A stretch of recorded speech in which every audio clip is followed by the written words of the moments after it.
Travel and Things in association with Sun Destinations, iconic destinations with amazing experiences, present In Conversation With. I am your host, David Batsoffen. And before I introduce my guest today, I just want to share some stuff with you. I don't normally do an intro like this, but this particular quote from Emile Zola stuck with me. We are like books. Most people only see our cover, the minority read only the introduction, and many people believe the critics. Few will know our content. And then a couple of months ago, I stumbled across a group of people, like-minded people, who said, be curious, talk to strangers, ask. And hence, I discovered the founder of A Stranger Kind. And Madi, good morning and welcome to you. Good morning. Thank you so much for having me. It's only a pleasure. The founder of A Stranger Kind is Madi van Schalkwyk. We've met and worked together a couple of times, and it's been quite an experience sharing stories with people that I would never, ever, in the normal course of events, have met. Is this what Ask has set out to do, Madi? Yeah, definitely. I think, many of us grew up in environments that looks and sounds and operates very similar to what is considered our norm. And I realized we've got such a desperate need to connect with other people, but how do you do it? Not everyone's open and conversational. Not everyone walks up to someone else in a shopping center and asks them questions. But also there's some topics that we're sometimes very unsure if we're allowed to ask questions about. And with the Stranger Kind, with our Ask events, what we try to do is kind of give upfront permission that this is a place to do that. You can come and either meet someone that is just very different to you, or maybe even very similar to you. And or you can just meet someone that has a topic that is potentially usually something that you wouldn't talk about in public or in general conversation. And what we're doing in this space is also we've got volunteers that understand what we're trying to do with it. So we encourage people to come with any questions, every question that they can think of. Those questions that we consider are socially unacceptable, they're all welcome here. And it's incredible to see when you actually create a platform, a place where people can understand that this is what the methodology is for, that people really embrace it and they're very keen on connecting with other South Africans. It's interesting you should say that, because when no topic is out of bounds, so to speak. The people that I've interacted with on the two events that I've been involved in tended to get to a particular point, and then I realized that it had nothing to do with me, and all they wanted to do was share their story. And then the whole thing flips, and I remembered the last one. I just said, so obviously you had a similar incident. Tell me about it. And the particular person ended up crying and then telling me about their story. And I just sat and listened to them. They could come on board as part of the volunteer group. Yeah, and that's the beauty. We very specifically tell people this is a conversational space. It's a starting point for a conversation. So we use this topic or something that might spark their curiosity as a starting point. But we are all more than those topics. We might choose a topic because we find it interesting, and then somewhere along the conversation, you do realize you have something in common, or you understand how complex some of these topics are, and we're not just all bound to this topic. And so it kind of does tend to naturally almost go into a direction where it is conversational and people are sharing both ways. And that is the beauty of it all, to either walk away going, I never thought I would have something in common with someone like this, or actually going, wow, I thought we had a similar story, but it's actually very different. And that is the beauty. It is really a sharing platform. It's meeting people on both ways, and more about the connection than the actual topic. But we do understand that the topic almost creates a depth into the conversation, so that people don't sit down and they go, oh, nice weather. They don't know what to ask. So it's a good starting point, and it immediately creates some intimacy and connection. And I'm always fascinated to see in 45 minutes what people are willing to share with strangers. I think sometimes, that's why we're challenging, and that's why the concepts build around strangers. Is it's sometimes much easier disclosing to a stranger something we wouldn't disclose to someone close to us yet, because there's no relationship to lose. If I offend someone with a question, or if I share something that is potentially shocking, if it's a stranger, I never have to see them again. I can leave and avoid contact for the rest of my life. But it's a good testing ground sometimes for people to go, sure, how would someone react if I shared this with someone? And most of the time people are very surprised to see how people are open to being less judgmental than they think they would have been. I believe you're right there, because we are so judgmental as a human race. We look at somebody, we see somebody in a wheelchair or on crutches, and we immediately assume, specifically if they're wheelchair bound, that they may not be intelligent. Yet they may be. Look at Stephen Hawking. I mean, the man was a genius, but he was confined to a wheelchair. The young man that I met this past weekend on one of the Ask events, if he doesn't do stand-up comedy, I'm going to smack him, because he is one of the funniest people I've ever met.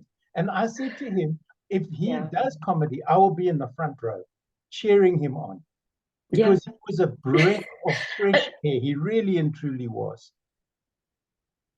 Yeah, and sometimes this is also what we need. I mean, I've been doing this for years now, and I still step into this typical mindset when I meet someone. I assume the topic they want to bring to the table is this very obvious thing that he's in a wheelchair. And then when you start speaking to someone, obviously you do want to discuss that there's this almost elephant in the room, with some people more specifically around visible disabilities maybe. But when you speak to someone, you realize, I forget that this is a whole being again. He's got an interest in other things. He's super intelligent. He's got this great sense of humor.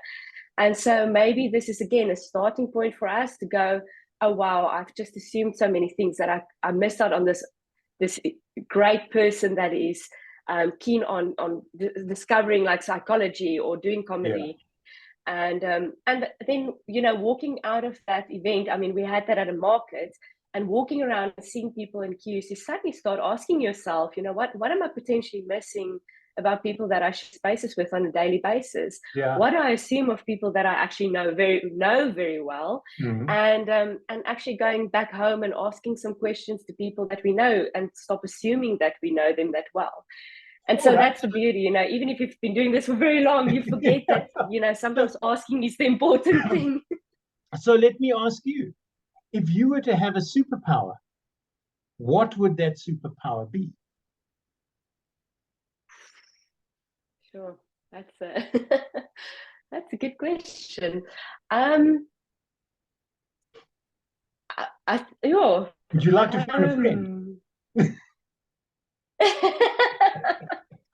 Well, I think I've managed to somehow do this with I think a superpower would have been maybe seeing clearly into people a bit further than the capacity that we have. I mean, the thing about unconscious bias is it's this leftover thing that we had as humans that's now very, I mean, it still serves us sometimes, but I wish it was, the superpower is practicing, I guess, getting rid of that, to walk into a situation always more curious. So that sounds like a very cheesy answer. Maybe time traveling would be great right now. Go back to a time where there was water and where there was electricity that was stable and constant. Or at least if there isn't, that you can manage what you have to get done a little bit better, Fair enough. So because you're the founder of Ask, how did you get started? Did you sort of wake up one morning and go, I want to do this? Or was it a gradual, almost sort of organic type of introduction into Ask for you? It was a bit of a discovery and linked with the existential crisis, I would say. I went on a sabbatical year, actually a few months, and I realized how the world can carry on very nicely without you. And I thought that I would want to do something really meaningful with my life when I re-enter. And I started looking at places where I was very energized and passionate, and where my energy level seems to naturally just, skyrocket. And I realized it's usually when I was busy ruining family dinners with these kind of conversations that not everyone necessarily wants to talk about. And after one of these very passionate conversations, one day, one of my friends said, "You need an outlet for this. It's obviously something that is very important to you, but you need to find people that wants to go with that or wants to be part of that." And I started looking into methodologies that would allow for that, and started doing some research into spaces of conversations and meeting up with different formats that would allow a safe framework to do this. And so I started with the initiative, and I've been kind of evolving it as we went along. It's interesting to see in South Africa, you know, there's a lot of these methodologies across the globe. It's incredible when people are out there, and I really encourage people to look for these types of formats. But it's incredible also to see in South Africa the local context and what was needed here. The more I did this, the more I realized how South Africans don't necessarily see themselves as victims of stereotyping, even though we do it often. And so people didn't necessarily find themselves yet willing to talk about topics that's necessarily at the end of the taboo spectrum. But also there was a lot of people just saying, I would love to just meet someone from a different culture or a different religion. And I realized we don't have spaces really where we get to do that without feeling very stressed that we might step on some toes. And so we kind of evolved the format a little bit more. So I think for me, it's just been, finding a place where it's okay to be curious and ignorant. I guess my curiosity drove it, and I just wanted to bring people on board. And it's been an incredible journey also for me to meet people. You know, I grew up quite conservatively and kind of shielded from an outside world. And to realize, you know, what I've missed out on maybe having conversations with people different to me and things I learn about myself when you speak to someone and are allowed to ask questions. You know, it's a beautiful thing to see that happen. And so I thought this could be great. And I think if I have that need, many other people would too. And I think that's what kind of drove it. And it happened very easily from there. It's I think it really is something South Africans relate to. I think we are all less judgmental than we think we are, and more willing to share.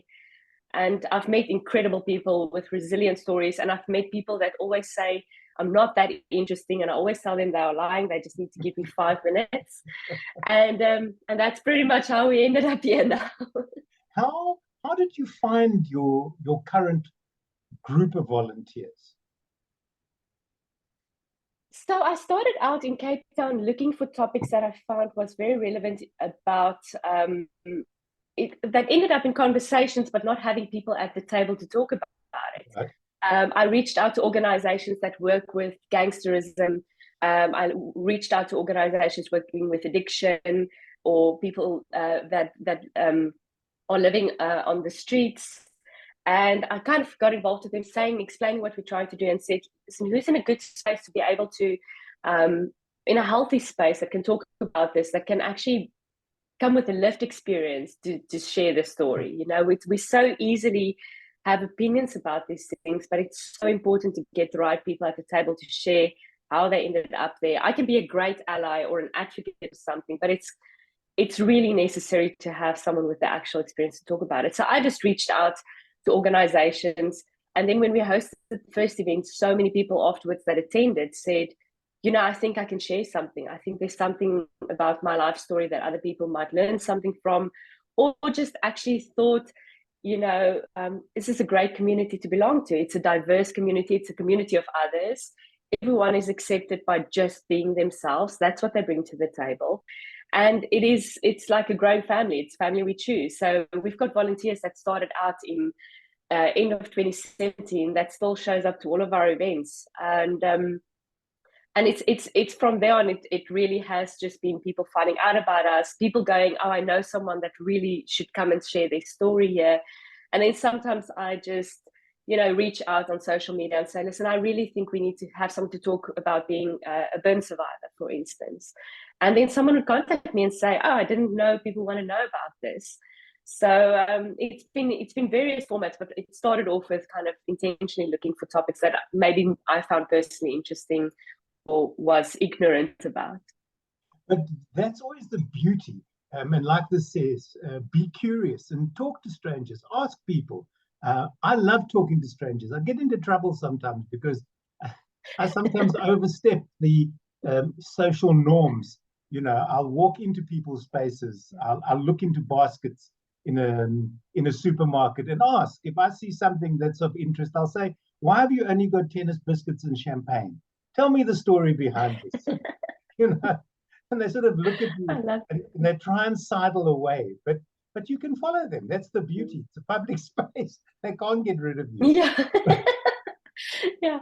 So this is for people that maybe struggle with that. Not everyone can approach someone randomly and be open and ask about it. But I think for both sides, I think a lot of people have realized they have survived or overcome something, or their story has some value, but they're not public speakers. So what is nice is a space like this allows for intimate conversation, so people don't have to feel overwhelmed with a whole audience. And yeah, I think, you know, we were all brought up told that you shouldn't talk to strangers, and we really are trying to challenge that. I think don't get into their cars, don't take sweeties from strangers, but really speak to them, talk to them. You know, we were all strangers once. Your best friend was a stranger once, and it is incredible what you get to learn about other people when you speak to them. Not everything that is strange or a stranger or different is bad and dangerous, and that is the beauty. More often than not, it's not just different. You know? And if you allow yourself to see past the difference, I think you said that we are more alike than we're actually different, and we just have to give ourselves the opportunity to realize that fact. And at the end of the day, you know, you sit down and chat, or somebody sits down to talk to you, and into the conversation you realize that you both shared experiences, or you know somebody, you know similar people, and it becomes exactly that. It becomes a conversation. You're not up on a stage preaching to an audience or talking to a large audience where there's no interaction. Here it's up close, it's personal, it's at a table, but it's in a safe space for everybody concerned, both the volunteers and the people that stop by to chat. With that in mind, sorry. Go ahead. No. What I wanted to say is, I think what creates the safety is because both parties choose to be in that conversation. You know, it's not a forced workshop one morning at 10 o'clock when you walk into the office and they're like, "Oh, today we're going to talk about feminism," and you're like, "I've got deadlines. I don't want to talk about that right now." And all I feel is you're going to tell me how bad I am as a man. You know, what is in this case, when we have events, we have a large variety of topics, so people can come and test it out with topics that they're not scared of yet, and work their way up in courage if they feel that there's a topic that might seem overwhelmingly challenging. You know, they can start off with something that they go, "Oh, this is just someone's occupation, or it's a hobby." And the nice thing, like you say now, because it's one-on-one, you know, when someone's up on a stage and they talk about something, you might have questions that fall outside of the normative question range that they've prepared for. So you might go, yeah, I know this bit, but I've got a question and I also want to give context. And this is what is lacking, I feel, in social media when we engage around topics is, you know, people are asking questions, but we don't understand where it's coming from. And many times our volunteers have said, you know, someone was talking to me about a topic that is for them something they don't agree with. But when they explained where they were coming from, I really understood better. And I also realized that I was judging them from a wrong place, because if you had that background, you would have had the exact same experience. And that's what's beautiful about this is you get to personalize the conversation and in the information that is shared, which is why it's so safe and why it works. Now, the events are, I want to use the word curated, that may be incorrect, because we're not artworks. It's very controlled. Each person, with the interaction is 45 minutes long. You come and tell the people, look, you've got 10 minutes still to go. There's 5 minutes to go. So they, both sides know that closure is coming. They don't get to the end of the 45 minutes and you just ring a bell and everybody just gets up and walks away type of thing. There is time to finish up. Yeah. The other thing, Madi, that I think is where we fall short as a race, human beings that is we don't listen. When we interact with people, we're not listening. We are waiting to talk. That's all we're doing. You tell a story, I've got a story. My story is better than your story, so I want to tell you my story. Before you finished your story is immaterial to me. It's just a platform to get me to that topic. And I think if we take the time, and maybe it shouldn't be talk to strangers, that your logo should be shut up and ask. Just take a moment, listen to what they say, and then build on that, because your story is important, is interesting to them because they chose you, your topic, the topic that is available to them, or one of the topics. But they've chosen it for a reason. And I think the volunteers also need to know, just listen to the subtext as to why they chose you. And I think it will be a growth experience for both parties at the end of the day. Yeah, and to be honest, I mean, you would think this is such an obvious human thing that we have, but I realize, even if I look at my engagement with my own friends or family, how often I assume I know their answer to something. And like you say, either go share about a story or just assume, okay, that's why they say that.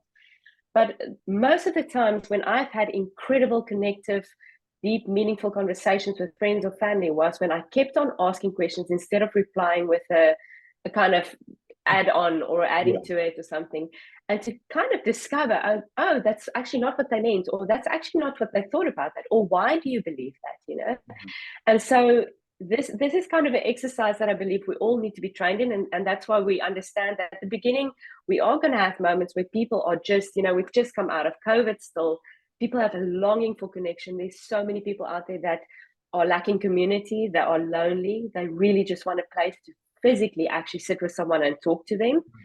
And so we are almost understanding that there's going to be some time that we have to work up and build this familiarity where we are encouraging people to ask more questions as opposed to sharing and co-engaging in it.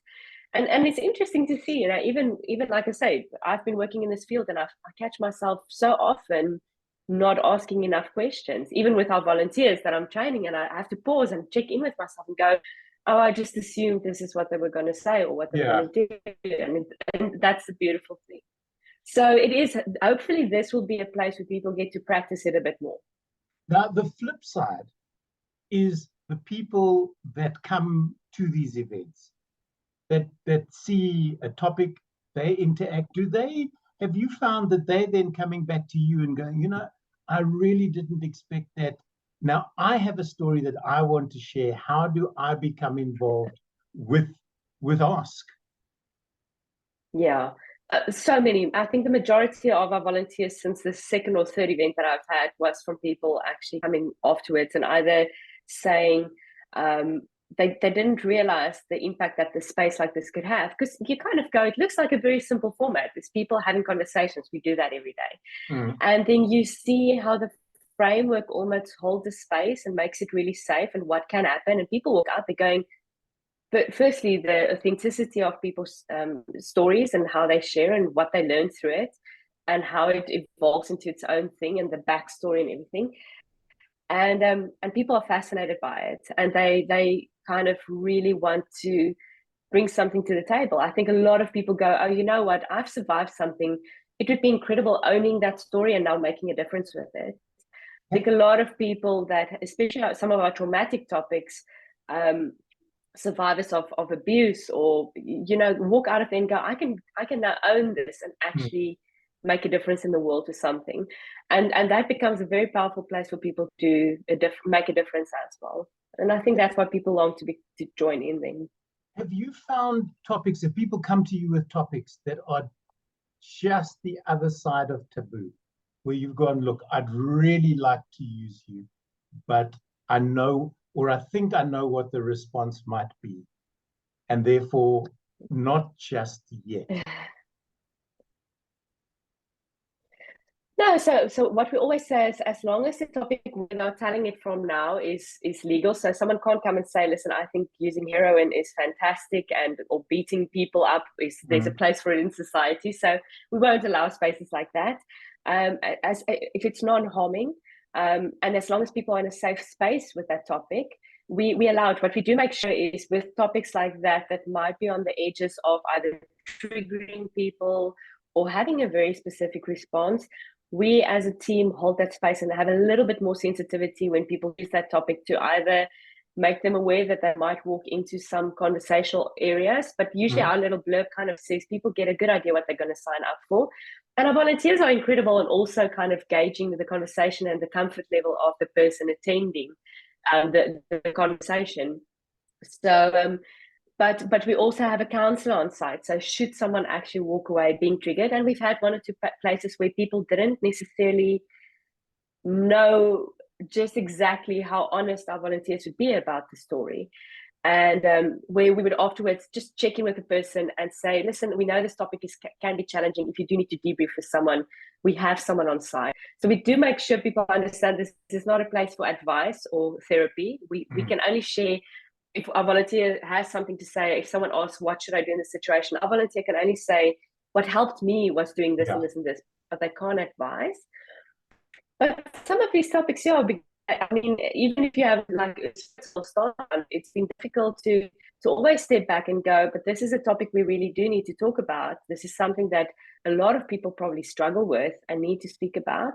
And so I haven't had a topic yet that I had to say, listen, I think let's park this. The only time where I've actually told volunteers, let's park this specific topic, would be when I feel that they are maybe not in a healthy space with it. They are still very emotional about it, or the timeline between recovery, where they are now, is still too short.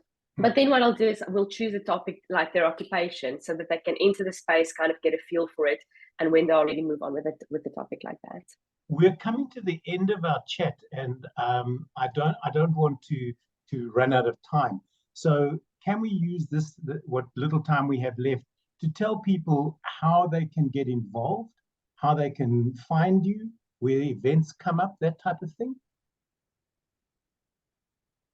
Yeah.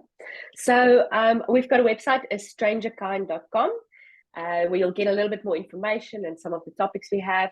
We're also on all social media platforms, Facebook, Instagram, Twitter. We even have a YouTube channel where they can find us on A Stranger Kind.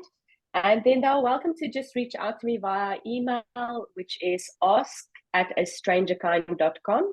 Or they can contact me on my phone number, which is 082-926-1012. And they can ask me questions. And I really tell people, if you just think this is something interesting, you have no idea how to get involved. You don't even maybe necessarily want to be a volunteer sharing your story. You just want to see what this is about.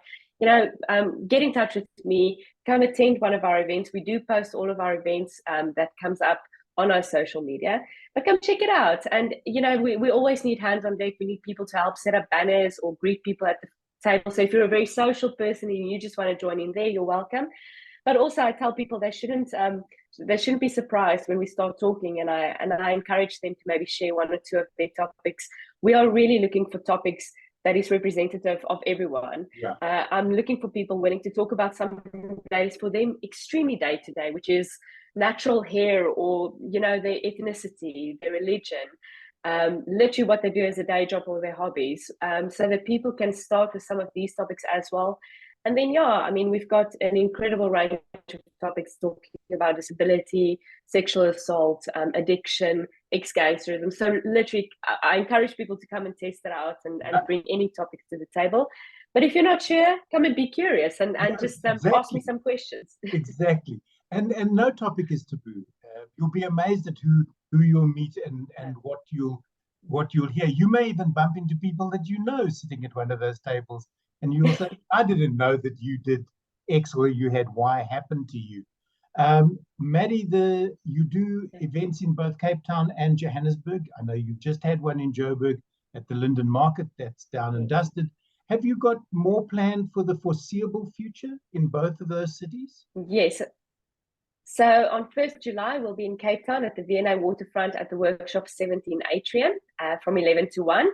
And we also run events in Bloemfontein as part of the university initiative. We're also reaching out to universities to say, listen, get in touch with us. We would like to start Ask initiatives on campus. We've seen how many students long to be part of a community. this is a great way for students to meet other students as well. And organizations, I always encourage companies, this is a great way to talk about diversity in the workplace. It's very, it's a very safe way for staff members to engage with different stories, and then going back to the drawing board and saying, so now that we know we probably have a whole office space for people that represent some of these topics, how do we engage on a human level in the company? And then I think we'll be back in London again in September. But also, if you have a space in Gauteng, in Cape Town, in Bloemfontein or the Free State, and you say, listen, let's make this happen where we are at, please reach out to me. We're always looking for places that can host us or facilitate these events. And yeah, we're also looking at maybe branching out to Durban next. So if you're from Durban, get in touch with me. Let's see if we can start something up. The long-term goal would be to have communities in every town where people can on a regular basis meet people either from the community or reach out to other communities and just, really build some awareness about the incredible stories we have. Yes. My guest on In Conversation with today is the founder of Ask. That's Madi van Schalkwyk. Madi, thank you so very much for chatting to me and telling us your story today. Thank you so much, David.